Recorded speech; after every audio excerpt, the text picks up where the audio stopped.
Okay, can you all hear us I'm halfway through in Zoom land? Yes, fantastic. All right. I'd like to welcome everyone to this Hunter Living History Showcase for the 11th of September 2023. And I want to pay my respects to your Wabikal people on whose land we're meeting today at the university, and pay my respects to their elders, both past, present and emerging. And I also want to pay respects to other Indigenous people that we have in the room, as well as the custodians of the lands that you're zooming into us today from across the countries. And I pay my respects to their elders, both past, present and emerging. I just, if you could just put yourselves on mute if you can, so that we don't interfere with the proceedings. We'll have little coughs to edit out. That'd be great. Anyway, I'm going to hand over, because we are today also running a History Week, Stories in Voice, Past and Present event that's been organised by our colleague, Dr. Anne Hardy. I'm going to pass over to her and to do all the welcomes. Thank you. Thank you. Yeah, thank you everyone for joining. And this week we've probably missed History Week by one day, but we thought each year we try to contribute to the theme. And the theme being about voice, we thought that we'd have a session about different aspects of voice, past and present, and that's why we've sort of broken up the panellists so they sort of come from a different perspective. So we thought we'd start off with just 5-10 minutes from each panellist. We can either have questions directly afterwards, and then we can have some discussion at the end as well. So our panellists today are Yarli Windle, who's our lead Indigenous engagement at the University of Newcastle. Welcome, Yarli. And then after Yarli will be Kerry Shaw, who's the Heritage Collections Digitisation Specialist at the City of Newcastle. Kerry will be talking more specifically about oral histories. Carol Duncan, founder of Lost Newcastle Facebook page, counsellor at Newcastle City of Newcastle and former ABC Newcastle radio presenter, will be joining and talking about her work that she does in the space of podcasts and history. And then after that, we've got Dr. Kathleen McPhillips, sociologist and senior lecturer at the University of Newcastle, and with the co-curator of the Loud Sky exhibition, Rod Pattenden might be joining us as well.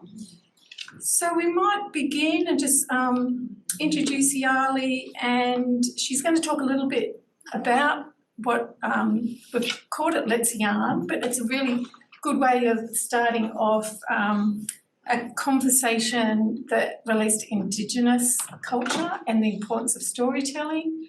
So Yarli, I might just let you introduce yourself a little bit more and then get straight into the presentation.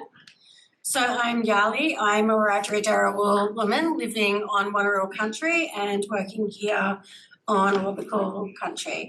I'd like to pay my respects to not only yourselves and your ancestors on whatever nation that you are zooming in from, and also to each and every one of you here in person, to your ancestors as well. I'd like to pay respects also to my elders and my ancestors, because they have brought us all together today and given me the opportunity to have that yarn with each of you. So as Anne said, I am the lead Indigenous engagement officer here, and I wear many, many hats within the community as well. I am a mentor for a lot of our youth. I am also a Black academic. I am a researcher. I am pretty much anything and everything for my aunties and uncles, and I am a weaver, and I do lots of other things as well. So, yeah, And you will notice that I am someone who talks with my hands as well. So I'm sorry if I smack you all Italian. It's all good. I mean, you never know. I could have Italian there as well. Do you have any spare time? Yes. Actually, no. No. My weekend is taken up a lot with helping a lot of our, whether it's our youth or other aunties and uncles, brothers and sisters who do university, things like that. So as I said, I wear many hats and I have a little nap whenever I can to get me going. If you're not off, we'll be understanding. Yeah, well, I mean, like I feel like that. I really do want to, but that's okay. We can, hopefully yarning will keep me awake. You will. Anne's going to share my slides since, I feel like I can't do both at the same time at the moment. So, yarning with Yali. Let's look at what that is. So I've done the acknowledgement to country already because I always get ahead of myself. Okay, so what is yarning?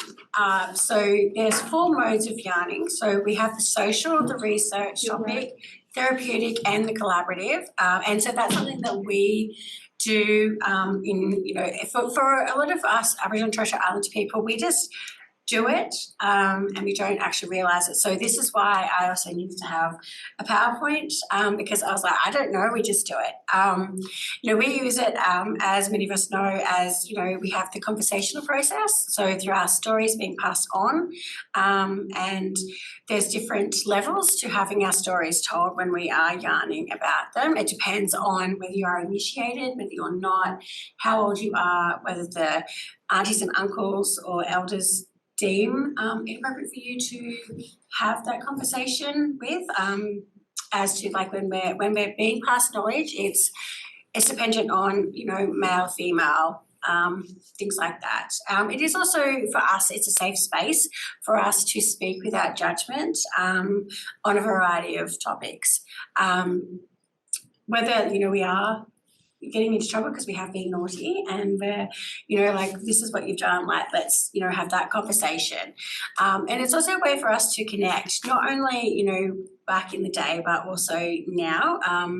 Whether it's sitting in a circle or it's us sitting on Zoom or classrooms, things like that, it's a way for us to connect and find the things that we find that we have in common with one another, or with whether you're a non-Indigenous joining us. It's finding that. I find instead of finding what is different about one another, for me, I look at what brings us together, what is something that we can yarn about that is similar, so that we can have that reciprocity. Yay, I got the word out. So that we can find out about each other and learn.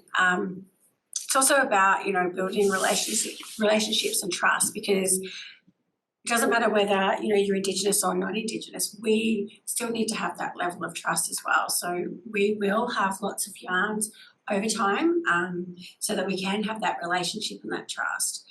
As I said, it does allow us to have the safe space to discuss anything and feeling that you're not judged. And then there's a clinical yarning. So, you have the social, your diagnostic and your management yarn. So when you are having a yarn, it could be that, instead of framing it as like, let's sit down and like, let's diagnose you, have that yarn. And so that doesn't have that pressure as well. So if you just go, Anne, let's have a yarn about how you're feeling today, as opposed to, okay, we're going to sit down, we're going to go and figure out what's wrong with you and try and figure that out in a half an hour session. And then we're going to write down everything and then go, okay, this is the plan for Anne. I was going to say for Yali. I feel like I do need lots of plans. So that is something that, if we do have an issue, we can also go to our elders or our aunties, uncles, brothers and sisters and have a plan of how we're going to tackle something, especially when, like for instance, I walk in multiple worlds. And in this position, I'm walking in a Black academic world, I'm walking in a non-Indigenous space as well, and working with the library to to also have that collaboration with Indigenous people, then I'm also representing my mob as well. So, you know, there's that as well, where sometimes I'm like, I'm not sure how they're all going to mold together. How do I do that? So I will have conversations with people like Anne on how best to represent everybody in that space. Next one, please. Okay, so why is it an important part of Indigenous culture? So these conversations provide opportunities for knowledge to be shared or to share personal information to be able to support others through good and bad times. So there is a responsibility when we are yarning, and that's through storytelling, our songs, our dance, whether we're being taught or, you know, we are teaching that dance. There's also the leadership, there's the governance, it's resolving conflicts. So a lot of the times we still do use the practice of we will sit down if there is an issue, especially if there's like other nations involved. And I'm sure that like, plenty of you have heard good and bad things about those processes that happen. And it's about sitting down and coming to that common agreement of the things that are going to happen in community or, you know, resolving that conflict. It's also overseeing the spiritual practice in our ceremony. So a lot of the times we do need to yarn about things that are going to happen, and because we have lost a lot of our cultural knowledge and practices, we sometimes do need to sit down and have that yarn about how we're going to move forward, especially if we are missing vital links as well. Okay, next one please. So what can non-Indigenous people learn from yarning? Well, you can learn that, you know, it's a great way to have your meetings. So you can have a formal or an informal way instead of sitting around in, you know, in a square. You can make a circle. You can sit down on the floor. And Johnny both know I'm a fan of being outside and sitting on the ground and having no shoes on, so we can connect to outside elements. It allows us to have the open and honest conversation with those around you that you need to, and it enables you to have a bit more of a positive outcome, because as we know, sometimes we can actually have issues where when we're emailing, sometimes our context and our tone can be misinterpreted. So having that conversation, whether on Zoom or in person, I found it's a really good way to make sure that we are all on the same page. It can also be an icebreaker for when you do not know others. Even though like I'm a bit nervous here today, I'm normally someone who can walk up and be like, hi, I'm Yali, this is where I'm from. It also helps with, you know, a lot of our students as well who, you know, away from country, might be the first time that they've actually been on country, so, well, off country, and they're on another country. So, you know, and even non-Indigenous people I like to go up and have a yarn with, and that also helps to get us to find out what's in common, as I said before. And it's also a good icebreaker too to sit down and have like a bit of a topic. And it's also a way to show vulnerability, and so that there's not that hierarchy as well of, you know, I guess, you know, that person's better than me. And it shows that we are all the same and we all have something to give and something to receive as well. Next one, please. Okay, so like if there's any questions, you can ask now or whatever if you want to do it later on. There is obviously a lot more, but I am, you know, yarning with Yali, so I do tend to talk a lot. So I wanted to keep it brief, and that was something that, yeah, that was my challenge. So hopefully I kept it brief. And yeah, no, that's great. Thank you, Yali.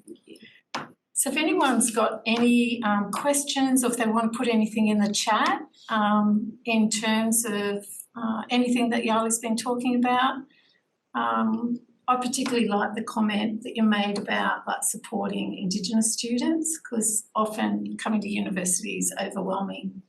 Definitely. Anyway, and having that as part of like culture and opportunity for people to get to know one another and just have that chance to talk about how they're feeling is certainly, I think, really important and rich part of the culture.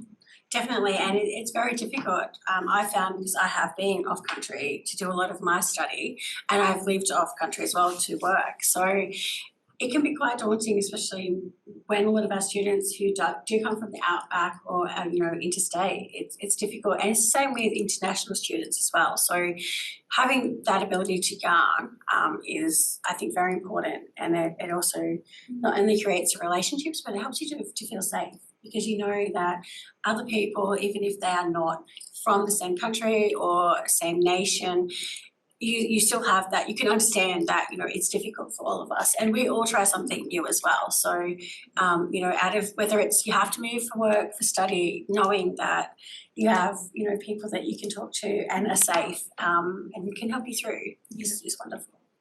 So for students that are coming from other places, do they connect up with elders from their own country, or can they connect up with elders here?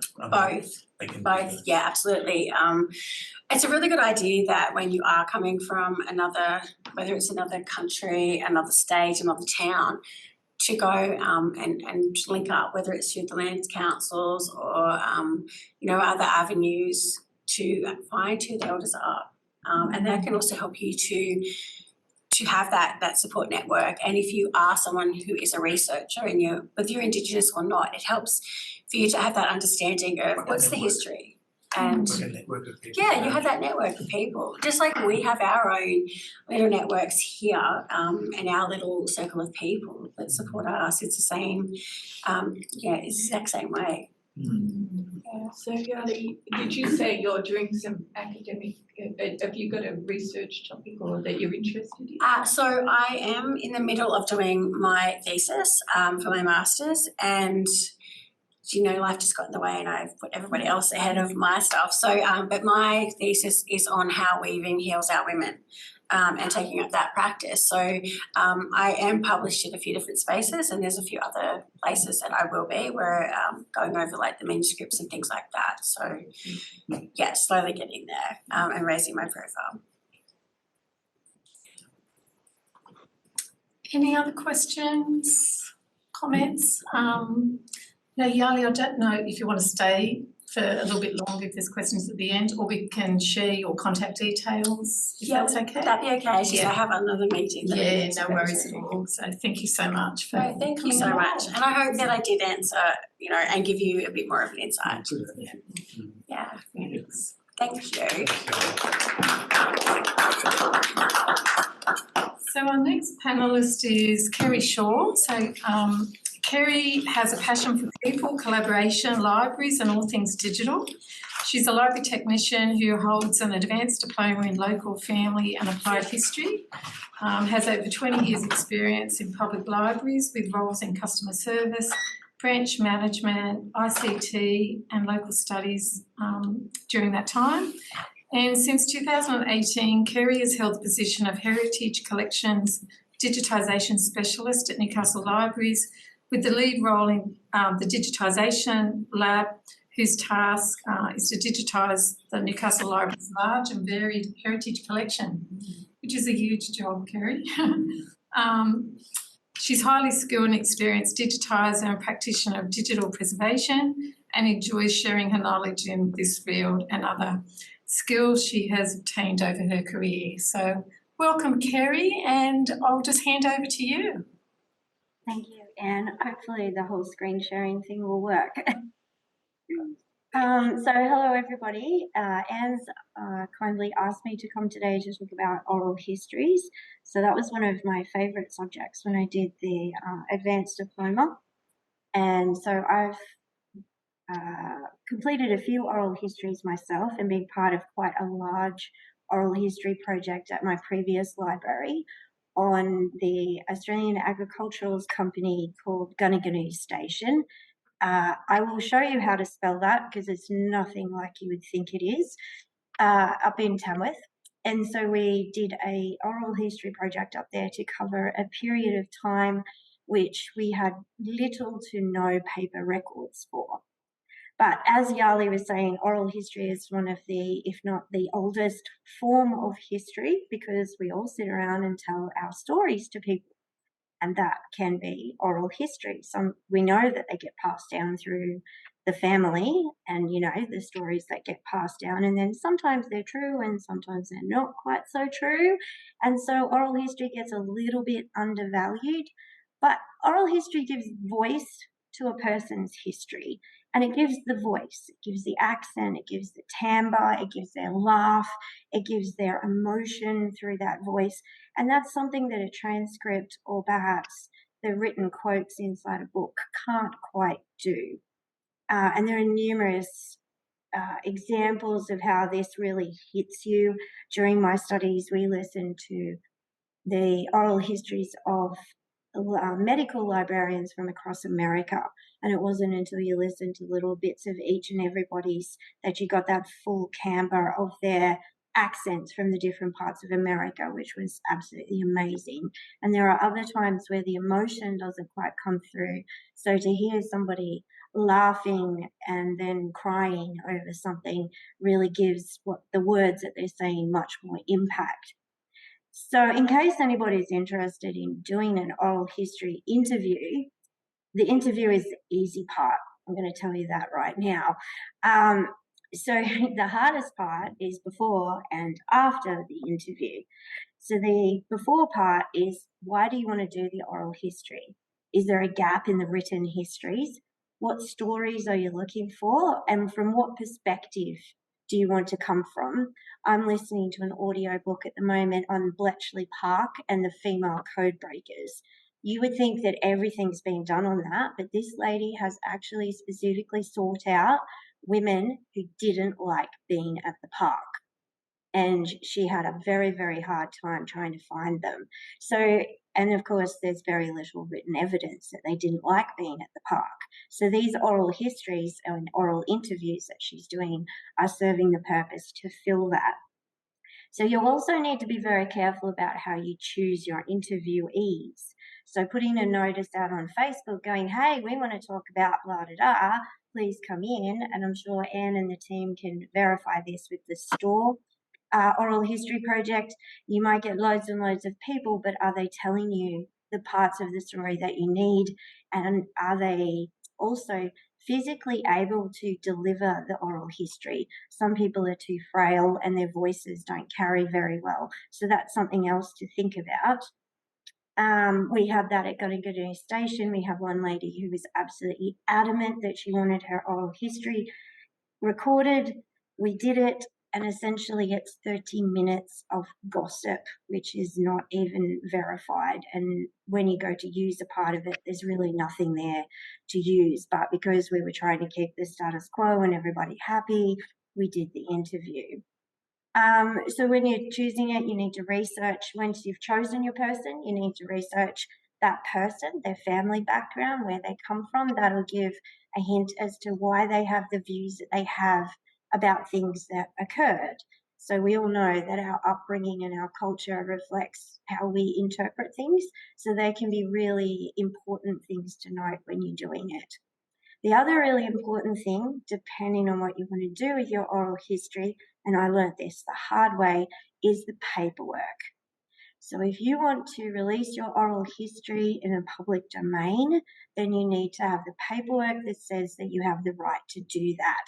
Now, this paperwork is all available on the oral history webpage, which I can show you, but it is really, really important that they sign the release and they sign the copyright. Otherwise, technically, you really can't share it with anybody, not even for research. So just be careful of that one, because I got stung and she said, oh, you can release it 100 years after I've died. So the look on my face must have portrayed how disappointed I was. So she changed it to when she's died. She was 83. I'm waiting. So when interviewing, you need to listen and not talk. I myself find that one really hard. The other thing is, don't lead your questions. Has anybody listened to the Jack Delaney oral histories from Cessnock and Curry Curry? He's a shocker for leading. and for making assumptions, and he's also just a tad on the misogynistic and sexist side. However, the oral histories are still valuable, but when you listen to them, you can see that his technique was not quite up to it. And then ask the questions, take notes quietly, but at the end, ask a question that rounds it out. Is there anything else you would like to tell me? Do you have a funny story to share about that?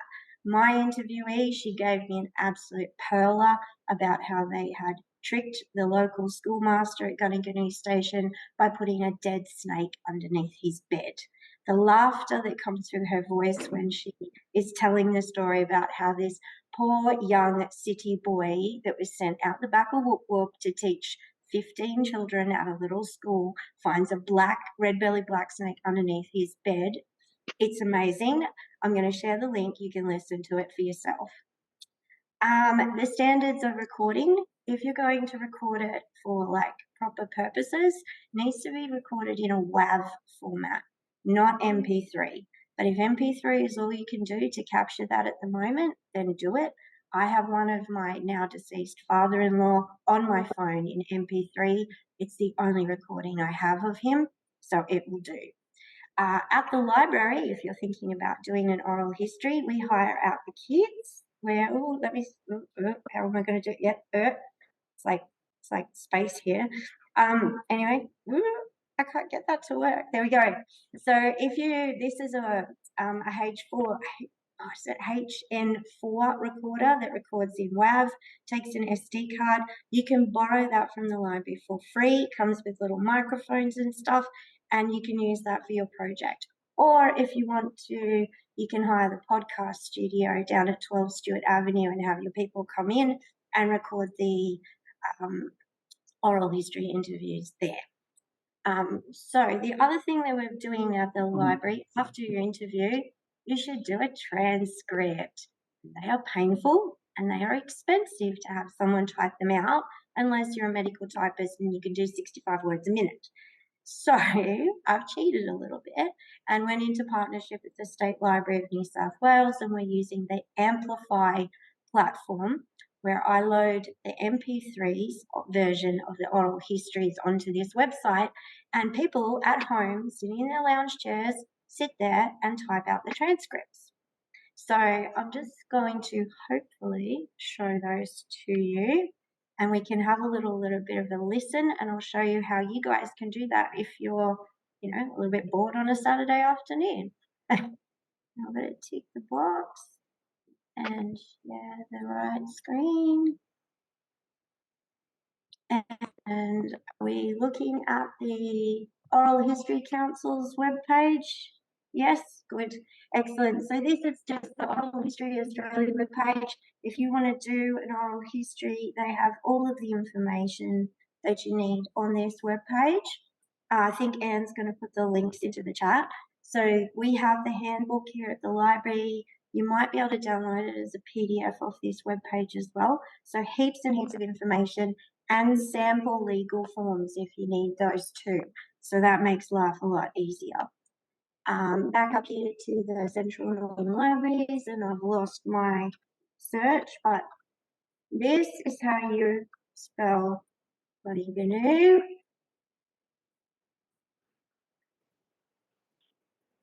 Leave it that's going to go. And we have little pictures of some oral histories. You can get to them. Go, go, go.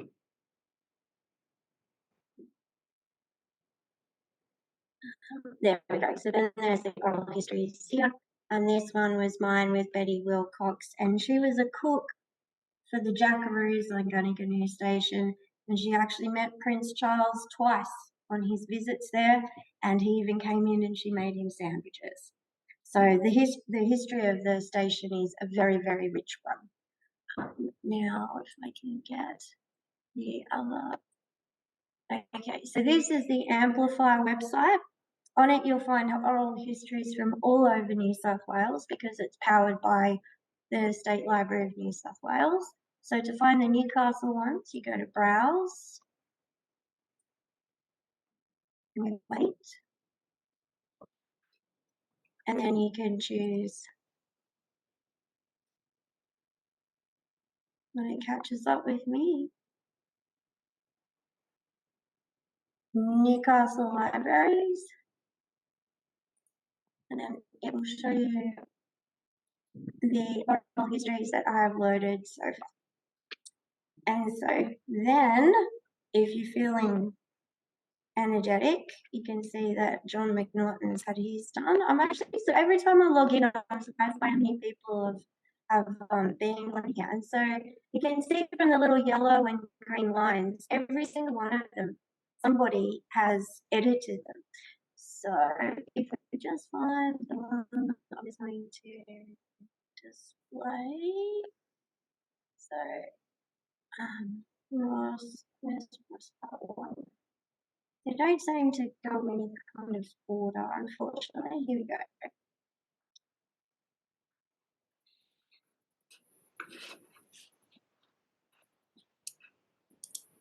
Okay. So as a user, there's tutorials there that you can watch, and it'll show you how to do the transcribing. But basically, you press play, and as it goes, you just. This is Sandra Wood speaking from Wallsend District Library in Bunn Street, Wallsend. It's Tuesday, the 25th of November 2014 at 5 p.m. In conjunction with the State Library of New South Wales.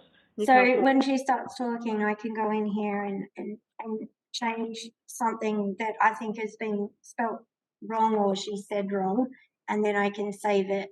And then eventually, what happens if 3 people agree that Council in 1944. Oh. With me is Ross Zimmerman. If 3 people agree that the same thing is being said, the system automatically goes, that is what is being said. And then it goes green. And then beautifully, I can download the transcripts in 3 different formats and turn them into PDFs. So this is a really good way to transcribe your MP3 oral histories for the libraries, because it's so expensive and we have such a large collection of them. And then at the end, I get a little report that says, this one's done, can you please go and download it? So I think that's about it. How do I stop sharing? Yep, stop sharing. There we go. Thank you, Kerry, that was great. I've shared some of the links in the chat, but I've also adding any relevant links to the Hunter Living Histories showcase page. So we'll just compile them all together if people miss sort of getting a copy of the links. But the Amplify looks a really good platform. It's sort of similar to the Trove transcribing newspapers, but taking it up a notch to audio. Yeah. Otherwise it is, quite a lengthy process, and then costly if you have to get the transcription tools and things like that.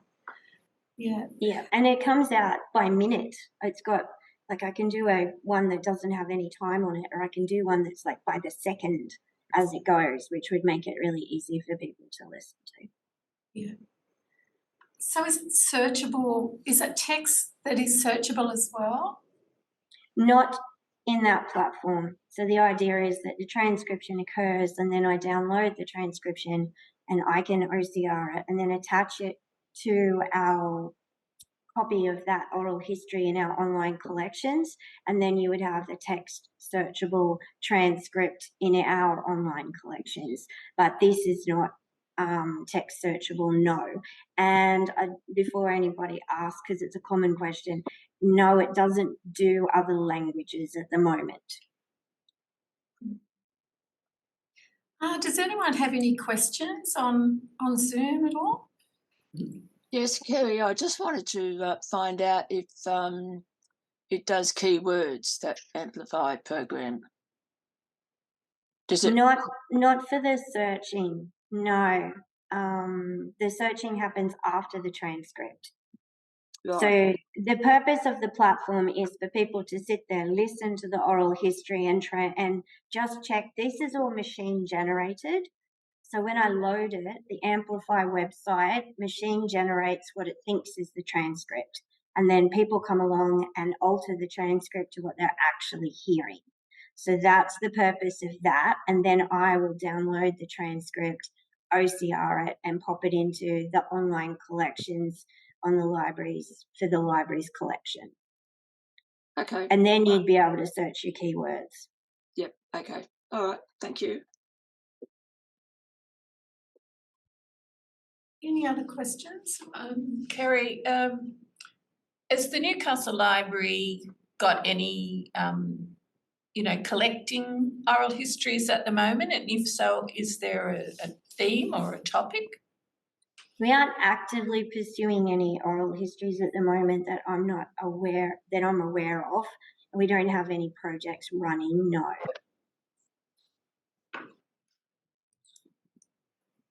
John? Kerry, Rainbow Voices did about 5 interviews for the museum. And the problem at the end was that the museum had no facilities for people to access them. Has anyone thought about maybe transferring them to the library so people could actually listen to them and transcribe them there? Well, now that I know they exist, yes, I can follow that one up. Do we have release forms? And see, the problem is that if the people who did the interviews didn't sign release forms and copyright forms, then we can't release them. Yeah, so it was all done. Mm-hmm. Yep. Okay. I can follow that one up with David and see how I go. If anybody's interested, if you don't get a signed release form, it's 75 years from the point that they did the interview is when you can release it.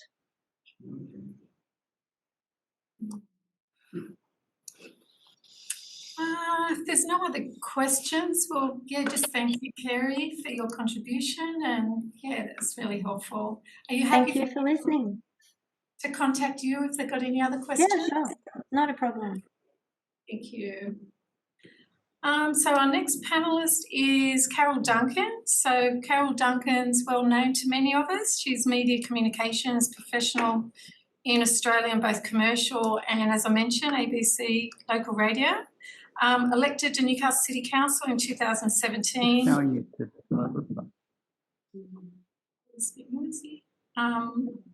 Experienced writer, interviewer, speaker, consultant, and multi-platform content creator. Just if people would mind just putting themselves on mute, that would be great. And Carol has a keen interest in health, education, social issues and politics, and continuously inspired looking at opportunities in the digital content area. So, and also founder of the Lost Newcastle community that has got 65,000 members, Carol, or maybe more? 73,000 now. Yeah. So Carol, welcome, and yeah, thank you for your contribution today on podcasts and all things. A pleasure. Thanks, Anne. Thanks everybody for having me. I just want to acknowledge we also have Councillor Margaret Wood from the City of Newcastle joining us today. So Margaret, it's great to see you here as well. Thanks to all the other members who've dropped in too.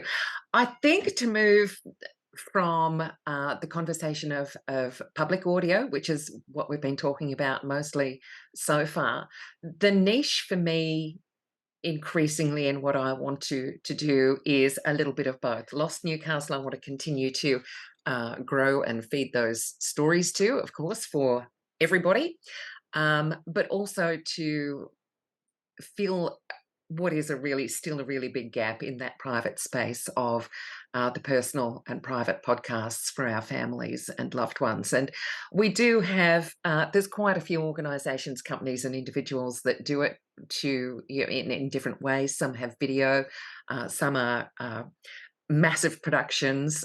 Some of them are quite simple audio, but can still be really quite expensive for people to access. So that's one of the things that I increasingly want to work on for myself and for others. And I started Lost Newcastle, of course, in 2012 when I was still at the ABC, and local and family history has always been something that I really, really love. And if I'd had my time over again, I would study in that area. But here we are. So I just hang out with Anne and Johnny and co as much as I can to fill that vicarious need in what I do. But with a group of 73,000 people, it actually takes a lot of work. It takes a lot of work to moderate. It takes a lot of work to stay on top of comments and questions and messages that come through the back end of various platforms and communications messaging channels and so on. And to reversion some of that content into the Facebook page and then into a website as well, and then podcasts.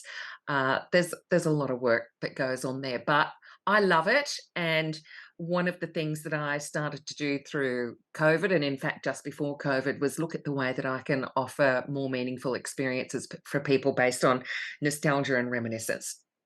So I spent 30 years talking for a living. I think I can, happily take some of that into helping to support community, particularly seniors and families, and that's now my thing. So I did some online study with Dementia Australia to have a look at, the importance of history, our personal histories of nostalgia and reminiscence for people with dementia. And also now working with the business centre here in Newcastle to look at the products and services that Lost Newcastle Eye can offer. And if I get to the point where I'm actually able to employ some other storytellers with me, that would be absolutely a dream, because it doesn't have to be particular to Newcastle. One of the things that I'm really aware of about the Facebook group is that it's Facebook. And therefore, at the hint or the strike of, Mark Zuckerberg's whims and fancies, that can all be taken away from people. And I try not to worry about that too much, but it is one of the reasons that I do run that group fairly tightly when it comes to what people mistakenly think that they have by way of free speech. You cannot come onto a social media platform and have a spray about anything that you want, because you will end up with a defamation. And I don't want that, and I don't want that to happen to anybody who uses that platform. And I think when we're dealing with like a community history space like I do, that can be tricky and time consuming. But I love it, and we persevere. I'm also aware of, should anything happen to that group or that platform, of what that may mean to the members. There are people who are in this group and loving it and contributing, or lurking, as they say, just enjoying it for hours every day. People who've met long lost family members and loved ones. And so I am aware of, and I try to keep in mind, the vulnerability of digital platforms. And we had this conversation many years ago at the ABC, where one of the biggest expenses, and this is perhaps something that Kerry from the library could tell you about, as well as Anne and Johnny, one of the biggest expenses in this sort of digital work, digital archiving, is the cost of storage. One of the largest expenses that the ABC has, if not the largest, is the cost of storage for ABC's iView. And we don't often think about that, and I think that is something that we saw with Trove and the recent campaign to ensure that funding was continued for Trove. That a funding change can mean that you lose access to a lot of things. And quite some years ago, the ABC said, all of you program people, we want you to put all your free interviews on SoundCloud. And I was uncomfortable with that, because SoundCloud is a terrific service, but it's privately owned. And if we could be storing really important interviews there, for example, and then if anything happened to that platform, we lose the lot. And that's the importance of making sure that we continue to support public archives. So for me, trying to walk, I guess, both of those lines to help preserve public stories, really personal, local stories, but also to help pay my bills to actually work and increase that ability to save stories for local families. There's a couple of areas, and it was interesting to listen to our first guest talking about the importance of yarns and storytelling, because I think one of the gaps that I have for Lost Newcastle that I would like to fill is the First Nation stories. That is difficult because I feel that that's one that would need an appropriate person to help manage and moderate that. I don't think I'm that person. That would need somebody from a First Nations community to actually do that. But that is something that I'd like to look at further. It's also incredibly important to me as I try to build this out into hopefully what is my career for the next 20 years, should I be lucky enough to live that long, is that I want Lost Newcastle to be something that gives back.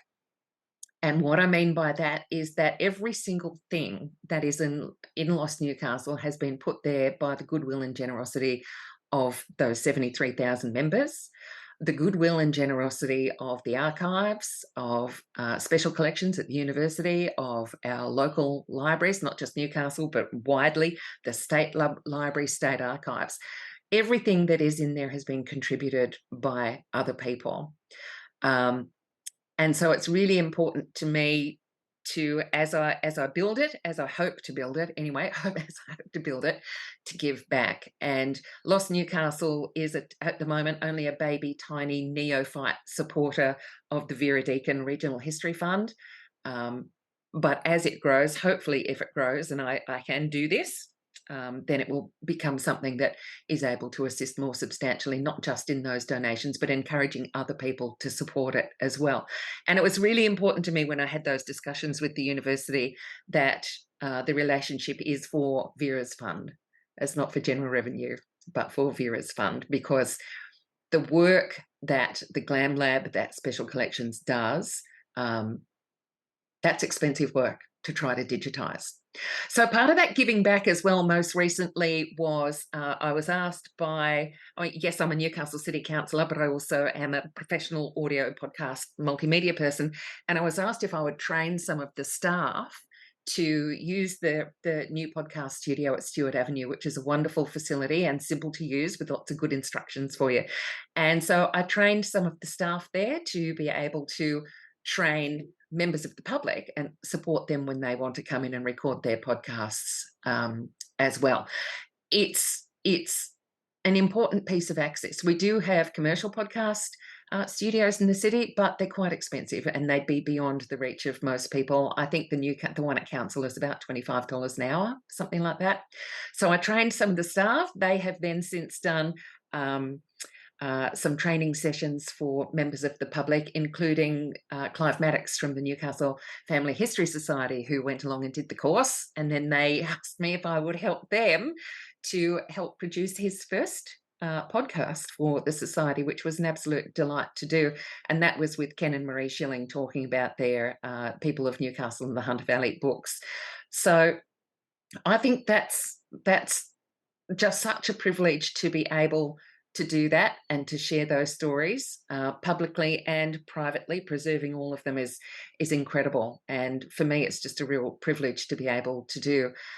I hope that Lost Newcastle also helps to share those other stories out of those archives and repositories. And a recent example of that would be a lovely interview that I did with Isabel Whittle, who is doing her PhD at the University of Newcastle, working with Anne and John, and she produced that beautiful Glamour on Glass exhibition at the Auchmuty Library. So, how can I help take those stories, for example, and amplify them to even more of an audience? So I'll leave it there unless anyone's got questions, because that's a lot, but I'm always up for a chat if people want to know more or have questions about how they can, what sort of technologies you might be able to use on your smartphone, for example, to record stories, because there's a lot more available and it's getting easier and easier. Oh, the transcription thing, have a quick look at one called podcastle.ai. There is a free version of podcastle.ai that does pretty good transcriptions. It's not perfect. You've still got to double check, like Kerry was talking about with Amplify, but it is those sort of AI tools are becoming increasingly helpful and accurate. Thanks, Anne. Thank you, Carol. So I'm glad you were able to mention Isabel, because she's a recipient of the Vera Deakin Regional History Fund. So it sort of goes in a full circle, I think, with the support you've offered and thanks for all your support over the years, Carol. Absolute pleasure. Now, does anyone have any questions for Carol? No? Carol, I mean, yes. a few years ago, I mean, I get back to the ABC days. I think the ABC ran a really good set of interviews across the various mobs, you know. There were a lot of original interviews. They were all sitting on the ABC site. But I don't know, I just tried to search for them then. I couldn't see anything. I mean, there's been fantastic content that's been generated over the years, but half the time it's very difficult to understand where it ends up. Does it end up in the archive in Sydney? I know, remember you used to help us get access to particular things, but there was no place that we could go to that without, you know, being charged an arm and a leg to get something out of it. That sitting there. See, our solution to these things was the SoundClouds and the YouTubes, anything that was free that we could invade and put our stuff up there to get access to it. Luckily, the university came through with a really good platform that we could then back up what we were doing in here rather than just saving it onto servers. But I guess it's more of a comment and a frustration than anything, but I can't think of anything more that has emotional power than the human voice. Yeah. And when we started putting up those interviews that Margaret Henry did with her students, I mean, the reactions we used to get from people from across the country, hearing the voices of their grandparents for the first time, was just on a different level, much more. The voice itself, more than even TV, you know, when you got vision voice or even when you got images, it's the voice. There's something about the human voice that really affects people. Absolutely. John, I've just put the link to the Meet the Mob series in the chat for you so you can find more. Yeah. I haven't clicked on them to see if those links all work, but they are all there and it's a substantial number of interviews. I think it'd be awesome if you guys at the university were able to save those because I guess how ABC archiving works, I don't know. How long things will stay online with the ABC, I don't know. You'd like to think that they're going to be there forever, but like I said, and as you know, digital storage is much cheaper than it used to be, but when you need a vast amount of it, it's still very, very expensive. So that's there. That's important. There was something else that I wanted to touch on there. John, what else did you refer to? Oh, what else did I refer to? I don't know. We used to do this so easily in the studio when I had to try and stop you talking. Even recently, we've been doing, various of our members have been involved with various ABC things. Sit on the site for like a month. Yeah. And disappear. So we've been saying, can we extract, you know, the things that Robert Watson and the crew have been doing? They've been studying place names, you know, and we've got those little 1-minute extracts. If I can get access to the feed, I can extract it, but it's pretty difficult. I feel like a crazy pirate sometimes into the ABC servers trying to extract this thing so we can position it somewhere else, you know. We find the same problem everywhere. I mean, it's the state library's got the same issue, the National Library. It's what they encase this stuff in sometimes dies with it. So if you can get the stuff out of it, that's the major issue. I mean, we just come back from the Archivist Conference and they were talking about archive.org, and they are really run by a bunch of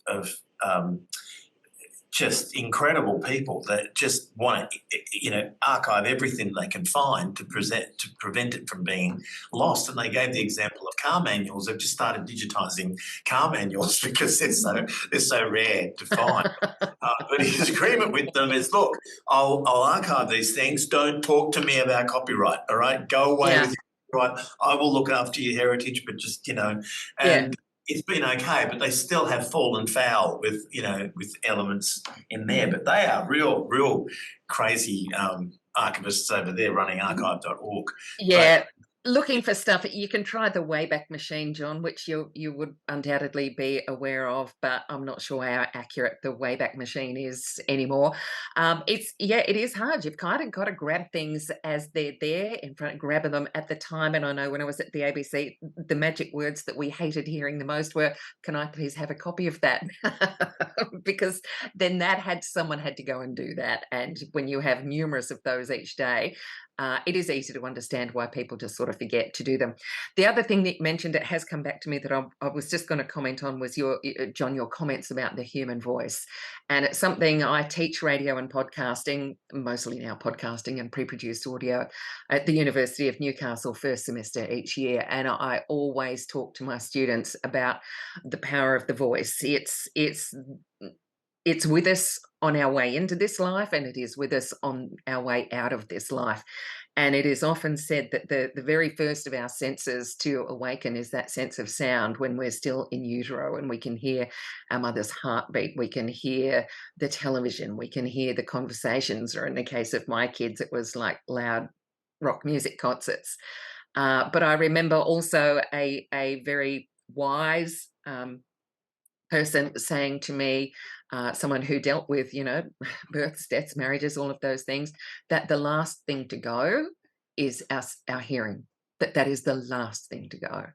And so the number of comments that I have from people who say, I wish I could hear my mother's voice again. I'm glad that I've got a whole bunch of video with my mum from when my kids were little, so they can kind of, they can still hear her voice. My dad's now 87 and he's doing really well. He's in good nick as far as I know, but I save every single voicemail to a file on my phone. But that's just because I'm a sook. But yeah, that human voice and that connection is so real. And that's, I think, my role now with Lost Newcastle, is to try and get in front of people and say, stop talking about it. Let's do it. Let's do it. Thank you, Carol. That's fantastic. And thank you again for your time and contribution. Oh, you're always welcome. Okay, so the next panellist is Dr. Kathleen McPhillip. So Kathleen looks into the difficult issues of child sexual abuse in religious organisations in Australia. She's a sociologist of religion, gender, mental health. Has been investigating the impact of child sexual abuse on survivors and the responses from institutions. She recently was part of a extensive global survey of Catholic women, and that was undertaken with Dr. Tracy McEwen, and that was released a couple of months ago and presented at the Vatican on International Women's Day. So Kathleen, with also co-curator Rob Pattenden. So Rod, I think you're on Zoom today, which is great. Rod's an artist, art historian and educational facilitator, and they both worked on the Loud Sky exhibition that was at the Lockup several months ago now. And we sort of invited Kathleen to come along today because it's just an example of what else we can do with oral histories, with interviews, with any of the audios, where we can embed them, where people can find them. So it was sort of a bit of an innovative way of embedding it into a 3D model. And we had one of our students, an intern, Zach Allen, work on this project. So welcome to you both, Kathleen and Rod. You're both there. I'll share the screen, and are you happy just to sort of talk through the exhibition and I guess any comments you want to make on the actual process of the audios? Thanks. So I'll just open it up. Actually, I might just stop sharing and go back and share the audio button. Otherwise, we're not going to hear any of the sound. So, okay. Over to you, Kathleen. Oh, thanks, Anne. Hi, everybody. Thanks for having us. And Rod and I, we're here to talk about the Loud Sky art exhibition that happened in March to May this year. And we had the good fortune of being able to work with Anne at GlamX, and we did a couple of projects there, one of which is to use the Matterport software to make a virtual record of the Loud Sky exhibition, which is they're a bit unusual, these kinds of exhibitions, so it was really, really good to be able to do it. Anne's just going to show you, but just very briefly, a little bit of history. About 4 years ago, Rod and I approached Courtney Novak, who was then the director of the lockup, about having a art exhibition that would be able to be a form of sort of reflective engagement and memorialisation of the Australian Royal Commission My into name's institutional. Elizabeth. That's one of the artist interviews. The Royal Commission into Institutional Responses to Child Sexual Abuse sat in Newcastle in 2016 and for 3.5 weeks, and heard these kind of terrible stories of child abuse, sexual abuse from Anglican and Catholic survivors, and then the church managers about how they had not dealt with it, obviously. So it was very significant for the community. And I don't know if you know, but Maitland, Newcastle is what they call an epicenter of institutional child sexual abuse. So the sort of numbers of children who were hurt in particularly Anglican and Catholic, and particularly Catholic sites, were very significant. So we got together and decided that we would try and put this together, and it turned into a sort of like, well, bigger than Ben-Hur in a way. But we worked with the survivor community in a number of ways. We had a committee that was sort of giving advice about how to move forward with the exhibition, that had members of the survivor community. We also ran art workshops in 2022, so that was the year before the art exhibition, because we wanted to give everyone an opportunity who'd been impacted by child sexual abuse to engage in the sort of artistic process. So that was very successful, and there are 2 workshops that were run, and they ended up the work was exhibited at Wallsend and Belmont Libraries last year and this year. And then we also had a community project, which was called the Field of Flowers, and that was thousands of bamboo sticks with ribbons at the top that were made by the community, whole members of the community, and then put together and planted at the Anglican and Catholic cathedrals, and it ran in sync with the Loud Sky exhibition. So the opening was on the 31st of March. It was really amazing. Justice Peter McClellan, who was the chair of the Royal Commission, opened the art exhibition. And I'm going to hand over to Rod in a minute, but just where Anne is at the moment, that's the room that I was curating the timeline. So we had a timeline of the major events you can see as Anne's showing you there.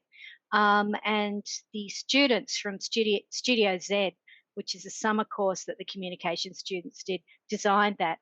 And then you'll see there's a screen there as well, just to the right. And what we did there was we went into GlamX and we accessed the NBN footage. There's Julia Gillard announcing the Royal Commission.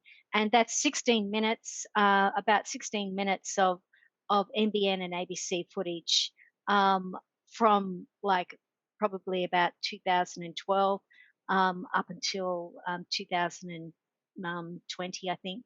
And then we also had, I don't know if we can get to the survey on the wall, and which is further to the right. There it is. we ran an anonymous survey and asked survivors, we asked family members, adult family members of survivors to tell us their experience of what it had been like living with survivors, so that they were just very poignant sort of statements. And we also had the survivor group themselves, Clergy Abuse Network, put together a photographic display. You probably can't see it. I think you can just see the front of it. So what they did was they got survivors to submit a photo of themselves as a school child at the time when the abuse would have been happening. There it is. And so these, as you walk into the exhibition and you turn left, you just see these slides of children. And that was just sort of like to remind people that it's children here who are being hurt. So that was my contribution, the timeline room. And in the room there, we also had a book that people could write their responses to, and they could also make one of this is the ribbon that people could make that we planted in the cathedrals. So they could make one of those as well. And they did, people made a lot. And then we pick them up after every few days and we take them up to the cathedrals and plant them. So I might hand over to Rod because he curated the actual artists themselves. Thanks, Kath. I hope you can hear me. I've got a heavy head cold, so I'll do my best. Is that coming through okay? Yep. Great. I suppose in the context of a seminar about storytelling and narrative, I suppose I wanted to make a comment about the power of visuality. Not everything can be said or should be said. I think within any cultural narrative, there's always the unspoken or the hidden or the secret or the sacred. There's a kind of privilege about stories that require some entry into a privileged space to understand them. So it's certainly true within the life of the survivor community about the care that's need to be taken with the sharing of stories. And using visuality or visual images is a means of expressing information about the past, the present, and the future, about trauma, about hope, about day-to-day living, that allows that information to be shared and a community of viewers to be created without needing to disclose all the details. So visuality was an important part of, well, a key part of this particular project, as it gave a means of expressing the nature of their experience and their hopes and lived kind of qualities. The title Loud Sky comes from insights that we observed with the Loud Fence movement, which is something that started in Ballarat. One of the women driving home, watching the setting sun, was struck by the power of the light and innately wanted to do something and to express her memory or hope or protest at all the unspokenness that surrounded victims of institutional child sexual abuse. And so she went to the local former church or home involved there at Ballarat and then started tying coloured ribbons on the fence. And this was taken up by other members of the community, has now gone around the world. So that's just interesting from many points of view, academic or just a sociological point of view, about what happens when this act of memorialization, is it a protest, it's a celebration, it's a sign of respect. It's got many different meanings. And so we decided, with permission, we would term this exhibition Loud Sky, which is an attempt to visualize what has happened in Newcastle. It's a story that's impacted thousands of people's lives directly and indirectly. It's affected the police force and the churches and community groups. It's profoundly shaped the history of our community, but it's otherwise hidden, unspoken, secret. So this exhibition was a chance to visualize that. So in some ways, the actions of planting these little ribbons in the grounds of the Catholic and Anglican cathedrals. So taking the ribbons, as it were, off the fence, which is a space for conflict, discord, or disagreement, and actually placing them into the grounds of the cathedral, created a shift anyway in the context or the platform of storytelling. That took a lot of negotiation with the two cathedrals to allow that to happen. But within their own communities, there's a need for great levels of healing and understanding. So this project created a public space for lament and memory making, and hopefully opened up some deeper conversations. The 5 artists we chose are professional artists working in the Newcastle area. And the reason I chose the 5 people involved is that they have evidence in the way they made work. And these are contemporary artists, so they're not painters necessarily, but they're people who are using materials to deal with memory and sensitivity information. And each of them were able to listen to the stories and hopes and trauma of survivors, and try to express through visual means their sense of hope and humanity. So what comes through the exhibition is actually something quite hopeful and amazing. Here are ordinary people who've undergone extraordinary stress and trauma, and yet who live an eloquent life, who survive. And it's this story of resilience and survival which is most powerfully rendered through the opportunity to walk through the lockup, which is an old police station. It's a fairly fraught, and would have actually held in lockup some of the perpetrators back in the 70s and 80s. So you have a quite fraught space with these 5 artists creating rooms where you have an environment to think, respond, and be aware of the kind of information that each of the 5 artists are dealing with. So from a curatorial point of view, an interesting, engaging, open, porous, inviting kind of way of allowing this story to echo within the Newcastle community.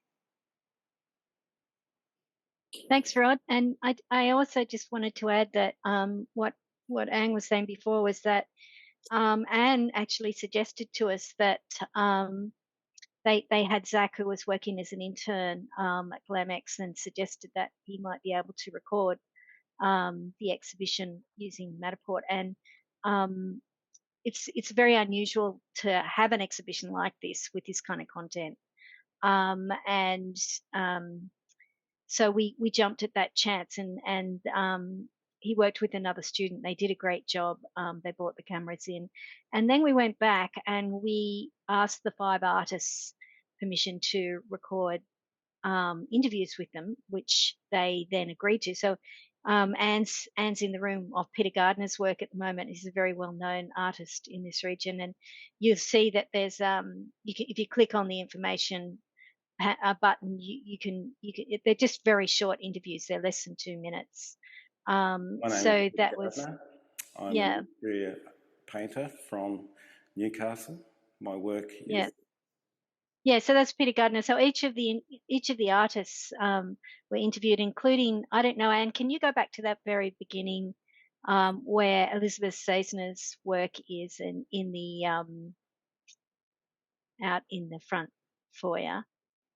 So one of the artists was she wasn't commissioned, but there she is, Elizabeth Seisner. So she's a survivor. I'm a survivor and an artist in textiles. My art interest is essentially as a sewer. I've sewn all my life. So that's Elizabeth, and she produced this amazing work on fabric, and it's sort of textile work, a triptych, which is her story, and she'll tell her story there. So that was a fantastic sort of place, fantastic piece of art, and to be able to walk in and just see that, and it just sort of immediately grounded people in it. We also produced a catalogue. Here it is. It's not very clear there, sorry, on the screen, but we also have quite a few copies of this. I'd be very happy to put leave some with Anne and Jono at the Glamex if anybody is interested in picking one up. And it has a couple of essays in it, one by Elizabeth, one by Rod, myself and Courtney, and then Rod talking about the artwork. So yeah, I think it was incredibly impactful. And we also, it opened on March 31st, and then on April the 1st, which was a Saturday, we had a panel at the Newcastle Writers Festival that was chaired by Suzanne Smith, the ABC journalist, or previously ABC journalist, who's written a very important book called Altar Boys, about sexual abuse in churches in this region. So that was also like a fantastic experience. It was a kind of sellout. And yeah, I think the feedback that we got was that just how important this was. And I think being able to work with Anne in Glamex and being able to use technology there just was just a fantastic experience for us. So thanks, Anne. And yeah, got any questions? Here's that wonderful piece of art, that fabric art. It is, yeah, fantastic. It's still available. Is it in the... Where to go? Is Elizabeth's artwork still like hanging somewhere, or? Not publicly, it's not.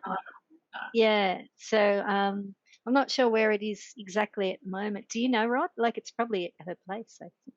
Yeah, it's gone back home. Yes. Yeah. Yeah, but you can see it there and in the virtual exhibition and listen to her talk about it. Should we put the link Yes, for the exhibition in the chat, and then people can just go straight to it and have a wander through it at your own leisure, sort of thing. Yeah. The other thing I'm doing is adding all the links to the Hunter Living Histories page today. So I'll just do that now. I'll just find it again. Just have to open it again. So, are there any other questions for Kathleen or Rod at all? Just congratulations on a brilliant job that you both did, yeah, and everyone involved did. Thanks. Because I think the importance of I can't find it, but I will send I put the direct one up. Yeah. There's also one in Living Histories. It's actually on the front. It's on the Living Histories webpage. It is, yeah. Yeah. But that one I put up in chat is the direct link. Yeah. So the importance of like getting the 3D scan, even for archival purposes, but that being able to curate and the particular theme of the exhibition, you know, I can't imagine there's been that many exhibitions worldwide that's featuring such a sensitive issues and themes. Yeah. There was one in Ballarat in 2020, and it was also an important exhibition because Ballarat's the other epicenter of institutional child sexual abuse, and that's where, remember, Rod was talking about the Loud Fence movement. That's where the Loud Fence movement began. But the exhibition was just absolutely shattered by COVID, and I couldn't get there because Victoria was in lockdown. So we did do some virtual stuff, but it wasn't recorded. So that was a real shame. And there was the Royal Commission itself actually commissioned one of the service providers who work with survivors to do an art project with them, and they produced some interesting work.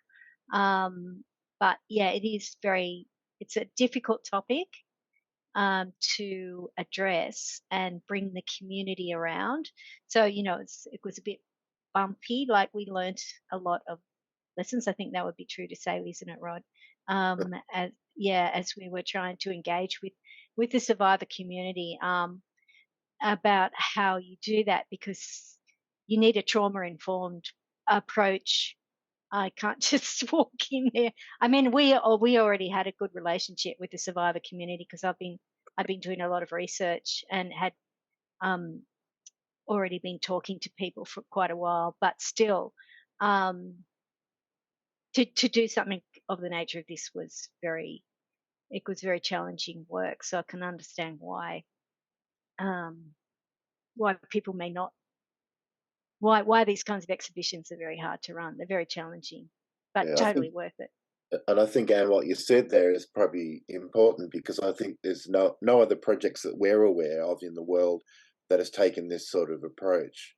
It's a really sensitive area to deal with, and it's about speaking about those things which are unspeakable or impossibly hard to speak about. So doing it through the visual, this sort of visual research approach allows the conversation to be accessible. So I think there's an interesting research process underlying the way we eventually found our way through 3 years of challenge and difficulty to do this in a sensitive way. So I think we learned a lot about methodology. So I'm very grateful that you've recorded it in this form. It holds both stories, narratives, and the visual material together really well. So yes, I hope that this will echo in the research community and in the visual arts community as well. Now, if there's no other questions or anybody else got any other comments or questions they'd like to add or ask? I'll just congratulate you both again on just fabulous work, and I know I was there at the opening night and it did bring a lot of communities together, to see people from the church, to see the survivor groups, the artist community. There were a lot of positives, I think, come out of it. Yeah. So thank you again. Thanks, Anne. Thanks for having us.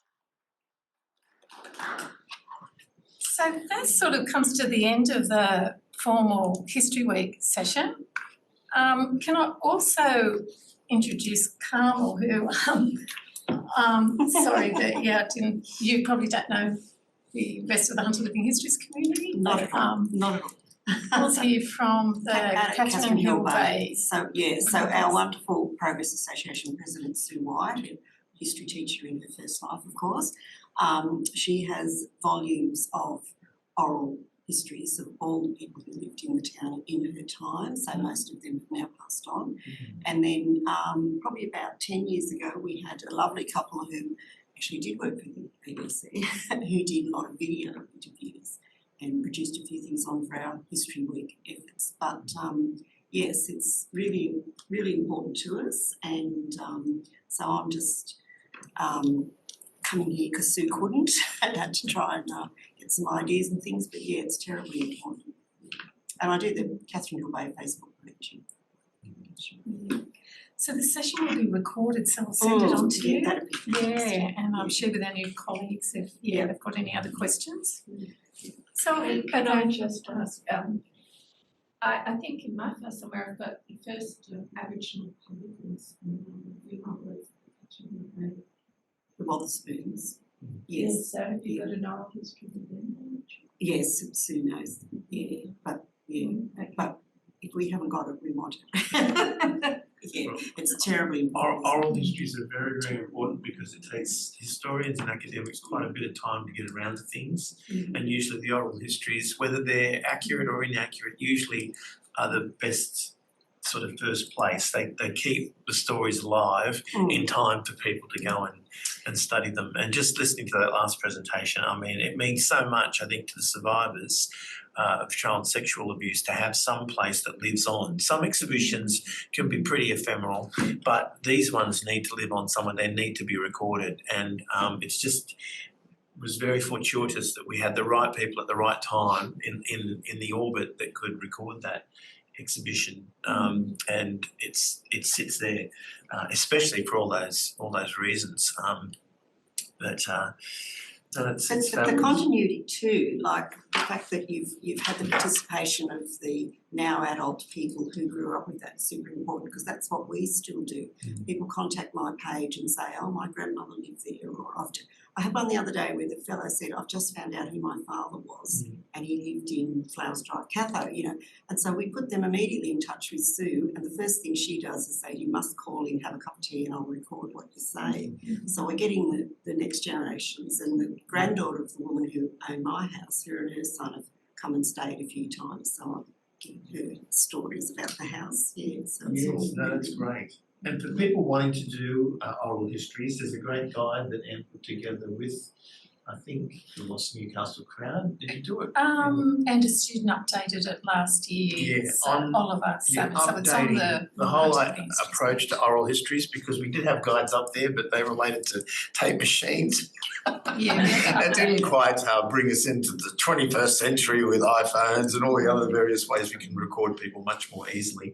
But it gives you a guide to all those things that Carol and also Kerry were speaking about, backgrounds on how to approach things. I mean, Jack Delaney was a lovely man, but he was also a bit of a scallywag when it came to recording things. But he's got an approach. He recorded his mining communities pretty thoroughly, but you've got to understand how he did them in his time.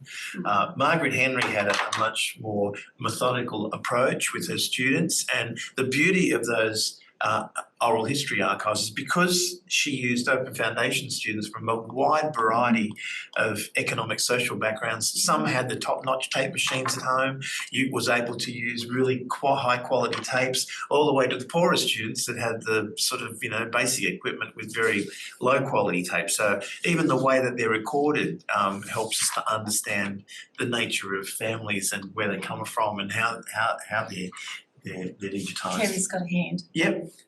Kerry? I just wanted to say that you can hire the kits from the library, and they come with a booklet as well on how to do it. So the cost purposes, you can just come and loan the kit for free.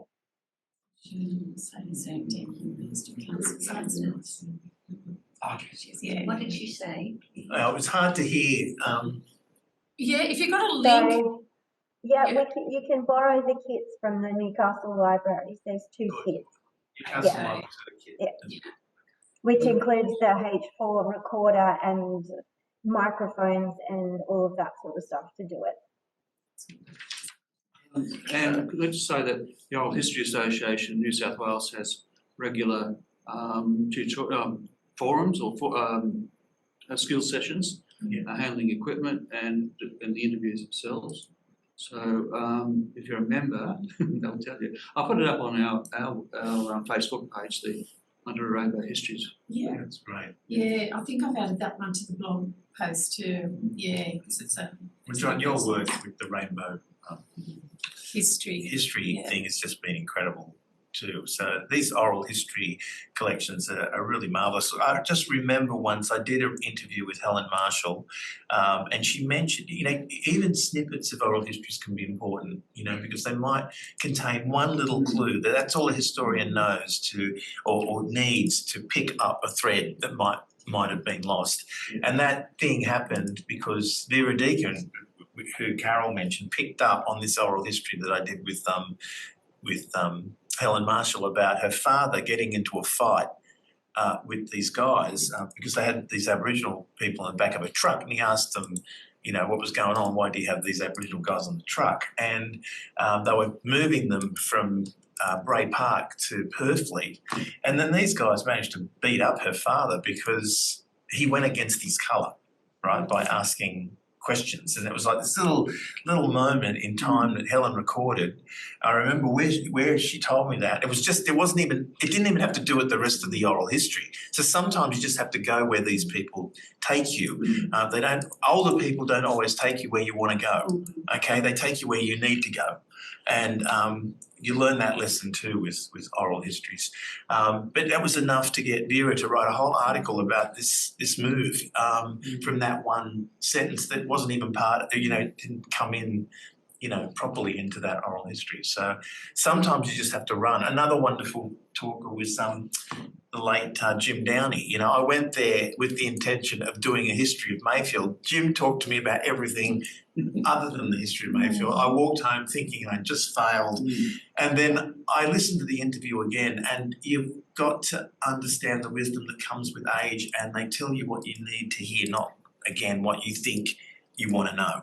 Okay, so it's quite a remarkable interview, and I mean, when you're interviewing elders, this is what you've got to be prepared to do: is basically just record what they have to say and not be too presumptuous about I things. just want to mention when I was going through Margaret Henry's papers, you know, I found a lot of cassettes, and she had interviewed Barbara Curthoys, and I gave that cassette to Anne, who got it digitised, and a student from GLAM transcribed it.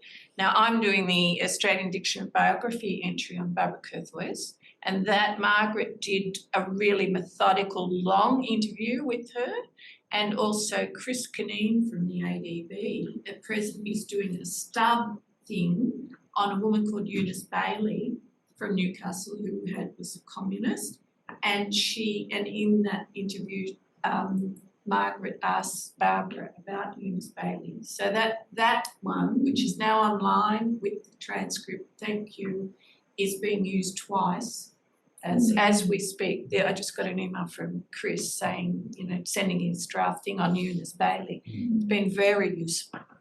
And that could have been lost. That was, you know, just in a box in Margaret's garage. So it wasn't one of the students' just ones. literally on the That garage hasn't wall. been, you know. Can I just quickly share an exhibition that's down at the Caroline Simpson Library, part of the Museums of History New South Wales, and it's specific to the Hunter. It's on, I think, for a couple of months, and there's a video that embedded, so this is on the Hunter Living Histories site, but it's got some fabulous high quality images of some of the homesteads that belong to the Cook family in the Upper Hunter, and the interiors. Duckenfell Park House has been demolished. I recognised it when it first came on.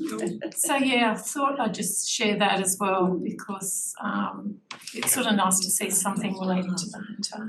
Yeah. They're outside. And that's everything. So thank you very much, Anne, for pulling all this together for History Week. And thank you to all the presenters.